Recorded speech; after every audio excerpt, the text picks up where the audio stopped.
Your job while watching this video is to figure out how to factor a number out of an algebraic expression. We're going to start by reviewing a few key words that you'll need to know for this video. So first, a factor. A factor is something, a number or a variable, that can be multiplied to get a number or a variable. So that you should get written down. I'm going to do an example off to the side in green. You do not need to write this down, but it'll help explain that definition. So if I wanted to list out factors of 12, that would be numbers that can be multiplied to get 12. So 1 and 12, 2 and 6, 3 and 4. Those numbers are all factors of 12. If I had like 12x, all right, things that go into 12x, I could multiply 1 and 12x. Or I could multiply 1x with 12. Or I could multiply 2x times 6. You get the idea. That's not all of them, but that's kind of how it works. All right.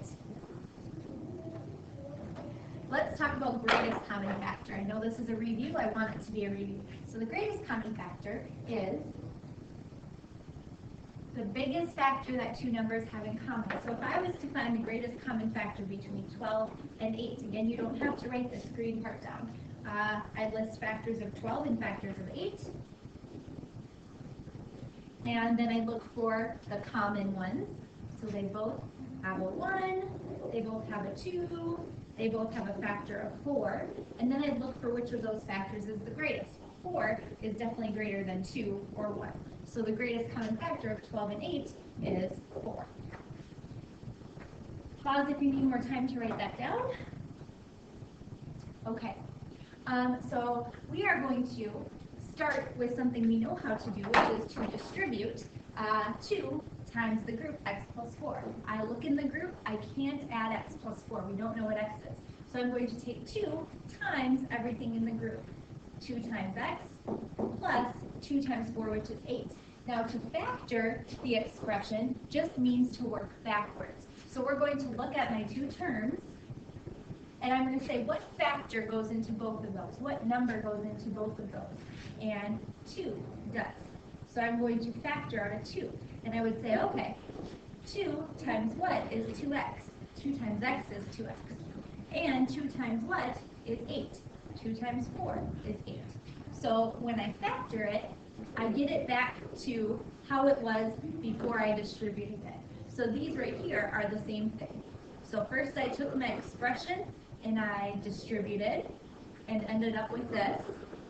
And then I factored it and I'm back to what I started with. I factored out the 2.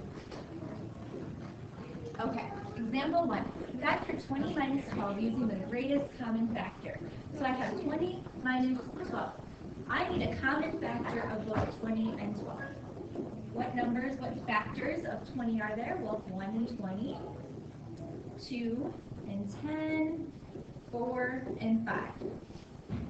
What factors of 12 are there? 1, 12, 2 and 6, 3 and 4.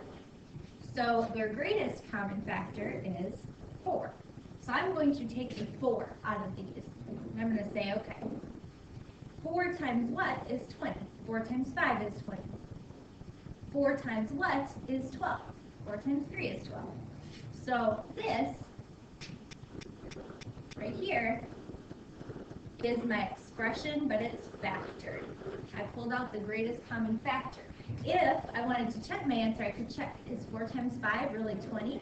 Yes, it is. Is 4 times 3 really 12? Yes, it is. I'm good. Example 2. Identify equivalent expression. So we have 16x plus 24. An equivalent expression is something that means the same thing but in a different form. So here what they did is they factored out numbers, but all those expressions when I distribute should still give me 16x plus 24. So I'm just going to check these. If I distribute my 2, 2 times 8x is 16x. 2 times 12 is 24. All right? So this is equivalent to this. They both give us 16x plus 24. Let's try the next one. 4 times 4x, we distribute the 4 to everything in the group, 16x, plus 4 times 6, which is 24. Okay, so this is an equivalent expression. It means the same thing as this one. Next, 6 times 3x. Oh, that is only 18x. 6 times 4 is 24. Is 18x plus 24 the same as 16x plus 24? It's not. So I think we found our answer because the question asked which is not equivalent. If I went back and checked this, I'd say, okay, 8 times 3 is 24. 8 times 2x is 16x. So that one is also equivalent to 16x plus 24. This one right here is our big loser. It's not equivalent. All right. Example 3. You receive a discount on each book you buy for your electronic reader. So that's like a Kindle. The original price of each book is X dollars. You buy 5 books for a total of 5X minus $15. All right, so 5X minus 15 represents the cost of all 5 books. It tells us to factor the expression. So take out the greatest common factor that both of these numbers have. All right, well, they don't both have an x, so I know my common factors are going to be x. I have, whoops, that's not the one. All right, so I have 5, and I have 15. All right, so I know that factors of 5 are 1 and 5. All right, and we could say it's 1, we need an x in there, so we can say 1x and 5, or we could do just plain old 1 with 5x. So those are my 4 factors of 5x. Then 15, we have 1 and 15, 3 and 5. We have 4 factors of 15. So I'm looking for the greatest common factor. It's right there. It's the only common factor besides 1. So I'm going to pull out a 5. All right, and then I'm going to say what times 5 is 5x? 5 times x is 5x. What times 5 is 15? 5 times 3 is 15. All right. So now,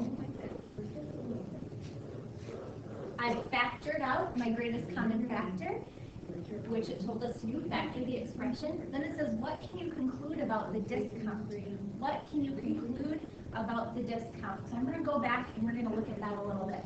All right? It says the original price of each book is X. So here's the price of a book. All right, one book costs that much. You buy 5 books. All right, here's my 5. I bought 5 books for a total of 5x minus 15. Okay, so since we have a discount, it's telling us that we take our price of our book and we subtract $3. So we can see from this, when we factor it out, it's factored form, we can see that for each book, we took the price of the book, which is right here, and we subtracted $3. So that means every book was $3 off. We took the price of the book, subtract $3, and then we took it times 5 because we were buying 5 books.